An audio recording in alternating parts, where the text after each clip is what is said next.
So things have escalated. We had a Pokemon robbery in New York City with people held at gunpoint. I'm playing the footage while I talk. So we had two people that were in and out in about 90 seconds, give or take. Both of them had handguns. I talked to an ex-FBI agent I'm close with. He thinks they're real, though. He thought they were kind of nuts with the way they were just kind of casually waving around at people. I think we've entered a new era now, right? I'm going to give some advice on how to avoid things like this and things that you should not be doing. I do have some experience in personal security, and there's a lot of dumb shit people are doing as collectors in the Pokemon world and the sports card world. Very common sense stuff you should never do.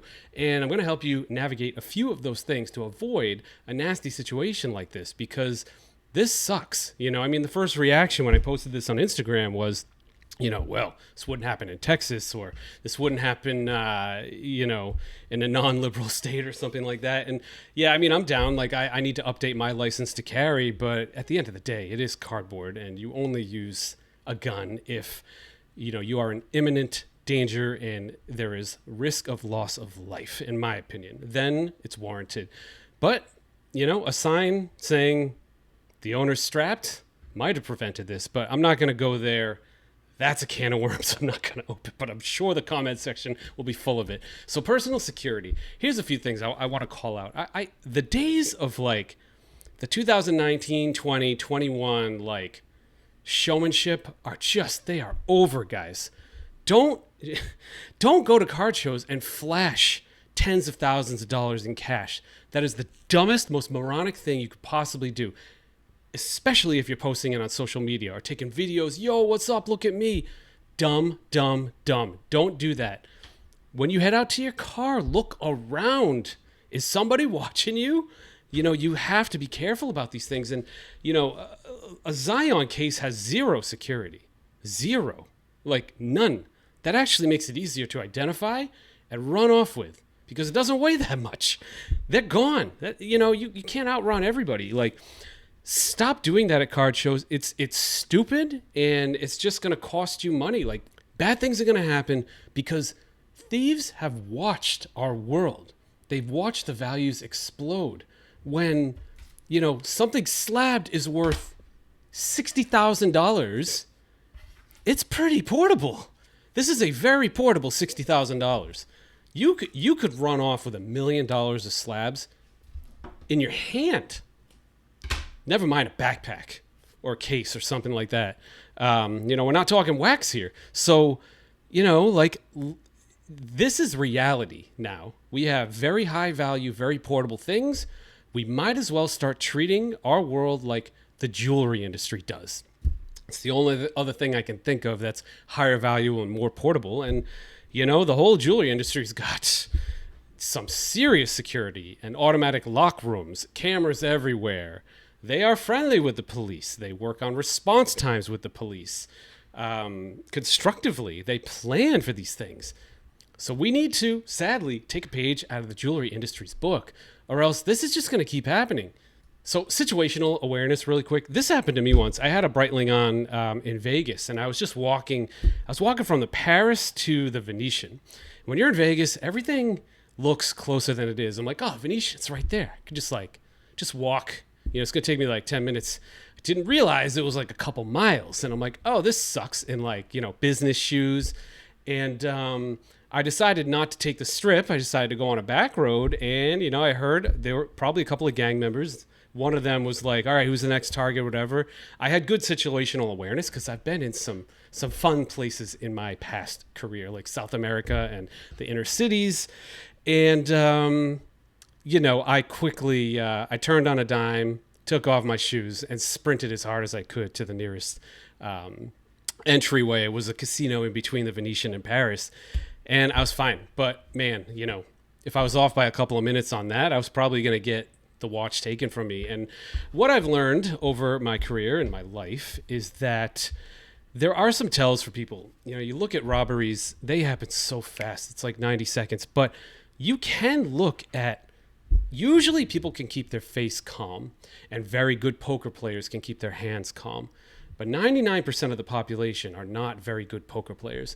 You look at people's hands, that is a dead giveaway. Usually they're nervous or they're reaching for something. That's what you want to look for. and look at the cues. This was different. It seems like they barged in quick. They knew what to hit and they got out. But if you're at a card show, look around at people's hands. Don't just look at their faces. See what they're doing. The hands are what's going to be used to steal something, and hands can also communicate language and intent. So I recommend you look at that. And for God's sakes, don't keep expensive $100,000 items out in the open like bragging rights. It's so dumb now. Print everything out.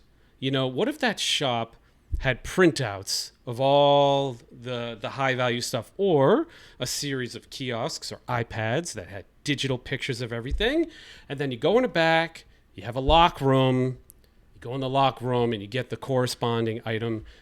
This sucks. This is not how card shops were in the 80s and 90s, especially for Pokemon, because it's ripping and it's got wide appeal. You're going to have to do this now. I'm sorry. You just cannot have high value items on display. And even at card shows now, I think even at card shows, you're going to have to think about printouts that correspond with something that's locked in a different area.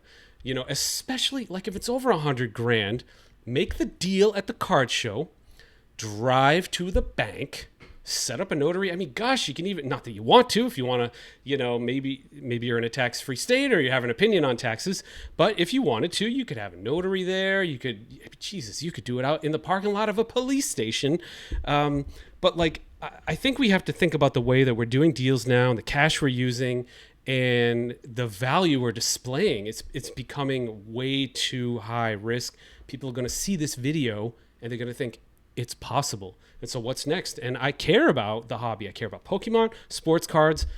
Shops are going to need security, and an armed security guard that's trained is not the worst idea in the world. Most pawn shops have them. Some jewelry shops have them. I know the ones in downtown Boston have them.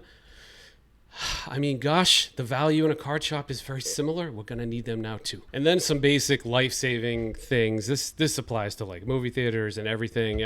I had, a friend I worked with pass away in that fire in Providence in 2000. That's horrific.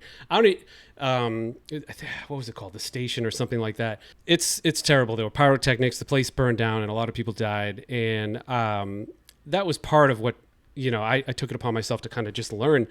You need to know where the exits are. You need to know the entrance is. You need to, everywhere I go now, I'm like, okay, if something goes down, how fast can I get out and where can I get out? I know it's not the way to live, but it's just how I think now. And I think you have to think about that here. There'll be a lot of heroes in the comments here. Having a firearm is a good deterrent. Having a sign that says you have a firearm is a good deterrent. New York City is a little bit different. I don't know what's allowed there. I'm sure there's no concealed that's allowed. But just remember, you never want to escalate. 9/11, the plane, that's different. But in this situation, you're just talking about cardboard. Nobody's life was in imminent danger. They didn't have a gun to somebody's head. They were just waving them around like idiots, trying to scare everybody and get the cards. Never escalate a situation like that. Your life is worth more than cards, phones, purses, and merchandise. And if you escalate something, people get scared. They do stupid things. So you can try to be a hero, but you could get sued by the guy. They could have a fake gun. And what do? You shoot him, and then the family sues you in civil court. So it's not ideal. Like I said, if I'm a Pokemon shop like this, I'm instituting practices from the jewelry world. I'm getting friendly with the police, and I'm coming up with a plan if this happens again. And I think maybe, sadly, I only let a few people in at a time, and I buzz them in and I buzz them out, and I get IDs from everybody when they come in, and it sucks. Nobody wants to live this way. It makes it difficult to do events. But if you're going to sell high-end and have the physical high-end stuff there, you must do this. The only other alternative is you have printouts or digital displays of things that they order, and then you can make an appointment down the road where you securely execute that deal. It's going to change card shows. I think that's a good business idea for you guys. If you want to do a next level card show that implements security practices, it could be a big thing. I myself I'm just old and I'm tired, but if anybody's seen Molly's Game, she built a multi-million-dollar business just by getting people together in a poker room, providing the cash, liquidity, the security, a notary and everything, and they just got deals done.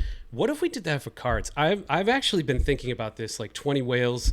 We go to a high-end steakhouse back room, something like that. We do some multi-million-dollar deals. All the lawyers are there, security's there. And then if you want to get cute, you can even get on a boat and get offshore and do it there for tax advantage purposes. Somebody start that. I'll help you. If somebody wants to help me do that, I'll do it. I know all the whales. I'm just too lazy to like put this together. But something could be done for card shows as well. You know, maybe this is a high-end card show, and it's not just like a mall cop. You know, like you have actual armed private security there who can have the maximum of what they're allowed to have, and you conduct a secure show. We are in a brave new world with sports cards, trading cards, Pokemon. This is a U.S. thing. It's not a New York thing. It's going to happen more. Sucks. And honestly, we all got to watch out for each other when stuff like this goes down. Try to find the guys. You know, if you see something, say something. And you know, it's just not a game anymore. And there's too much value at stake. Thanks, everyone.